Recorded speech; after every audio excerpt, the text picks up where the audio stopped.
कक्षा परीक्षा। निम्नलिखित कौन सा सीखने का उत्पाद नहीं है? दृष्टिकोण, परिपक्वता, अवधारणा, ज्ञान।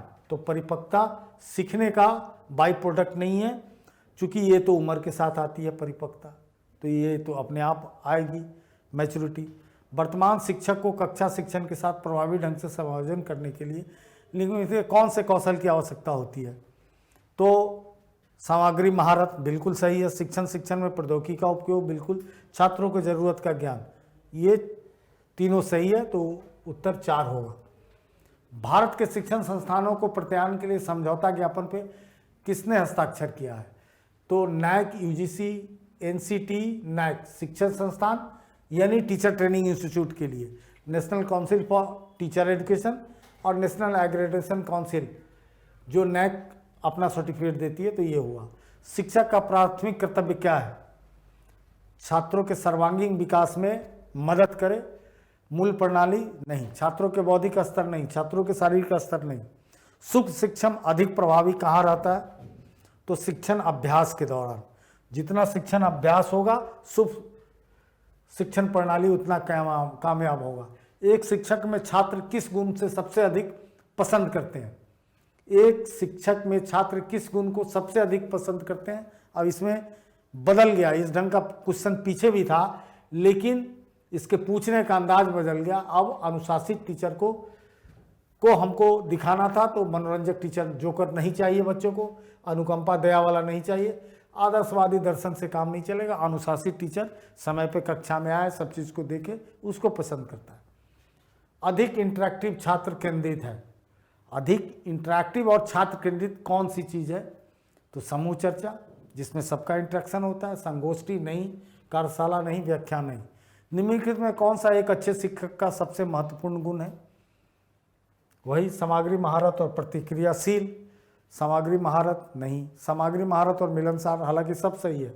समय की पाबंदी, ईमानदार, लेकिन सामग्री महारत और प्रतिक्रियाशील, रिस्पॉन्सिव, मतलब किसी बच्चों के चीज़ों पे रिस्पॉन्स करता हो, चुपचाप नहीं रहता हो, वो सबसे ज़्यादा पसंद करते हैं। शिक्षक के समायोजन की प्राथमिक जिम्मेवारी क्या है? शिक्षक के समायोजन एडजस्टमेंट का प्राथमिक जिम्मेवारी क्या है? हेडमास्टर साहब आपके लिए प्राचार्य है। समुदाय बच्चे स्वयं शिक्षक नहीं है। एनसीईटी के मापदंड के अनुसार बीएड में 100 छात्रों की एक इकाई के लिए कर्मचारियों की संख्या कितनी होनी चाहिए? पहले जो एनसीईटी का नेशनल टीचर एजुकेशन का जो है, उसमें 6 छात्र अगर किसी बीएड कॉलेज में है तो कर्मचारी की संख्या कितनी होनी चाहिए? तो 1 + 10। 1 कौन है? प्रचार, और 10 प्रशिक्षक। शोध से पता चला है कि शिक्षकों में तंत्रिका अस्थिरता का आम लक्षण से क्या होता है?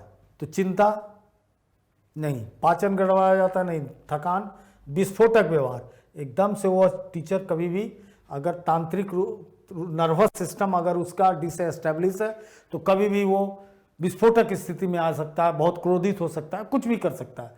हुआ है, कई स्कूलों में हुआ है कि बच्चों को चेयर उठा के मारने लगना, बहुत मुश्किल से कंट्रोल करना, मैंने अपने आंख से देखा है। तो विस्फोटक व्यवहार टीचर कहा जाता है, या एकदम से गुस्सा के गाली बक देना, कुछ कर देना। निम्नलिखित में कौन सा कथन सही है? पाठ्यक्रम ठीक है, ये तो मैं डिस्कस कर चुका हूँ। कक्षा में कुछ विद्यार्थी सीखने के लिए अत्यधिक उत्सुकता प्रदर्शित करते हैं। ऐसा इसलिए क्यों होता है? चूँकि वो प्रतिभाशाली होते हैं, तो उसमें थोड़ा अत्यधिक उत्सुकता तो होगा। अमीर परिवार नहीं, अनुशासनहीनता, कृत्रिम और नहीं, प्रतिभाशाली बच्चे थोड़े से उत्सुक होते हैं। एक अच्छे शिक्षक का सबसे महत्वपूर्ण गुण क्या है? तो विषय वस्तु का ज्ञान। निम्नलिखित में कौन सा शिक्षक साथ संबंध में उपयुक्त है? उदासीन, न्यूट्रल नहीं, केवल कक्षा तक सीमित नहीं, सौहार्दपूर्ण, सम्मानजनक व्यवहार, बिल्कुल सही है। माता पिता को प्रोत्साहित किया जाए तो छात्रों के शैक्षिक प्रदर्शन में सुधार हो सकता है। माता पिता को बताया जाए कि बच्चे 8 घंटा स्कूल में रहते हैं, 16 घंटा आपके पास, बच्चों को थोड़ा ध्यान दीजिए, समझिए, अपना अपना वार्ड को अगर समझेगा तो इसका रिजल्ट अच्छा आएगा।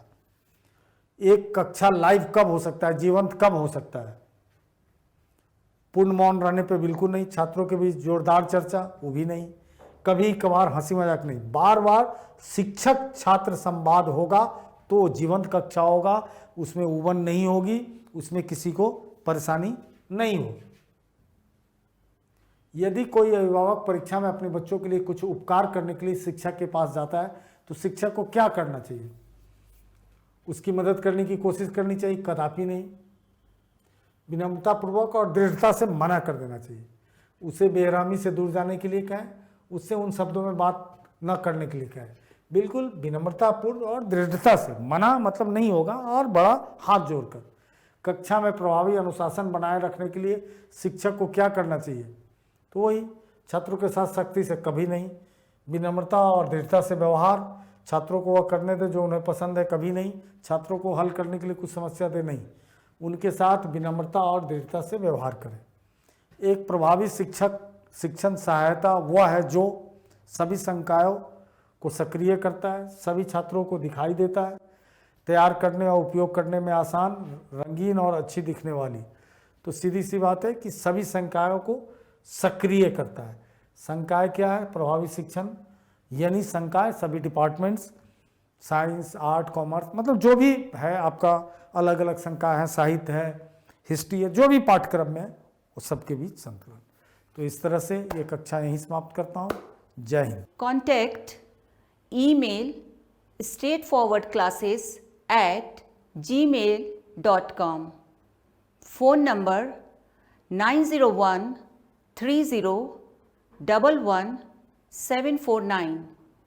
WhatsApp 8800740094.